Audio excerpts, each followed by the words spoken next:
ದರ್ಶನ್ಗೆ ಆತಿಥ್ಯ ಕೊಡುವಂತೆ ಉಳಿದವರಿಗೂ ಕೂಡ ಆತಿಥ್ಯ ಸಿಗಬೇಕು. ಅವರ ಹಾಗೆ ಜೊತೆಗಿರೋರನ್ನೂ ಕೂಡ ಚೆನ್ನಾಗಿ ನೋಡ್ಕೊಳ್ಬೇಕು. ಎಲ್ಲಿ? ಜೈಲಲ್ಲಿ. ನನ್ನ ತಮ್ಮ ರಘುವಿಗೂ ರಾಜ್ಯಾತಿಥ್ಯ ಕೊಡಿ ಅಂತ ರಘು ಸಹೋದರ ಮಾತಾಡಿದ್ದಾರೆ. ರಾಘವೇಂದ್ರ ನನ್ನ ಇನ್ನೊಬ್ಬ ಸಹೋದರನಿಗೆ ವಿಡಿಯೋ ಕಾಲ್ ಮಾಡಿದ್ದ. ಆದಷ್ಟು ಬೇಗ ಜೈಲಿಂದ ಹೊರಗೆ ಬರ್ತೀನಿ ಅಂತ ರಘು ಹೇಳಿದ್ದಾನೆ. ನನ್ನ ತಾಯಿ ಸತ್ತಾಗ ದರ್ಶನ್ ಕಡೆಯವರು 20,000 ಕಳಿಸಿದ್ರು. ಅವರ ಕಡೆಯವರೇ ಬಂದು 25,000 ಕೊಟ್ಟು ಹೋದ್ರು. ಚಿತ್ರದುರ್ಗದಲ್ಲಿ ಆರೋಪಿ ರಘು ಸಹೋದರ ಮುರಳಿ ಹೇಳಿಕೆ. ಆದ್ಯತೆ ಐತೆ ಅವರಿಗೆ. ಅದು ಈಗ ಹೋಗಿರೋರಿಗೂ ಅವ್ರಿಗೂ ಆದ್ಯತೆ ಕೊಡಬೇಕು. ಅದು ಟೈಮಿಗೆ ಸರಿಯಾಗಿ ಊಟ.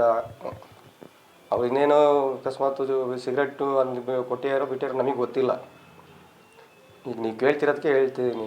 ಈಗ ಸಿಗರೆಟ್ ಕೊಟ್ಟಿರೋ ವಿಡಿಯೋ ಫೋಟೋ ವೈರಲ್ಗಳಾಗಿವೆ. ಅದೇ ಜೈಲಲ್ಲಿ ಸಿಗರೆಟ್ ಕೊಟ್ಟಿರೋದು, ಸ್ನೇಹಿತರ ಜೊತೆ ಕೂತ್ಕೊಂಡು ಟೀ ಕುಡಿತಾ ಇರೋದು. ಬಟ್ ಬೇರೆ ಆರೋಪಿಗಳಿಗೆ ಈ ರೀತಿ ವ್ಯವಸ್ಥೆಗಳಿಲ್ಲ. ಸ್ಟಾರ್ ಅಂತ ದರ್ಶನ್ ಅವ್ರಿಗೆ ಮಾತ್ರ ಕೊಟ್ಟಿದ್ದಾರೆ. ಅದೇ ಇನ್ನೇನು ಹೇಳಕ್ ಬರ್ತೈತೆ. ಈಗ ಎಲ್ಲರೂ ಅವ್ರು ಚೆನ್ನಾಗಿ ಅವ್ರು ಹೆಂಗಿದಾರೋ ಚೆನ್ನಾಗೆ ಇರೋರ್ಗೂ ಹಂಗೆ ನೋಡ್ಕೋಬೇಕು.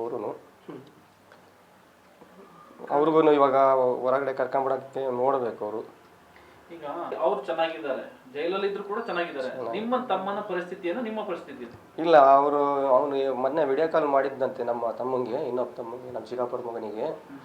ಇಲ್ಲ ಚೆನ್ನಾಗಿದ್ದೀನಿ, ನಾನು ಏನಿಲ್ಲ, ಆರಾಮಾಗಿದ್ದೀನಿ, ಆದಷ್ಟು ಬೇಗ ಬರ್ತೀನಿ ಅಂತ ಹೇಳಿದಾನೆ. ಅದು ಏನು ಸಿಗರೇಟಲ್ಲಿ ಕೂತ್ಕೊಂಡು ಅವ್ರು ಸೇರಿದಾರೆ ಏನೋ ಗೊತ್ತಿಲ್ಲ. ಅದು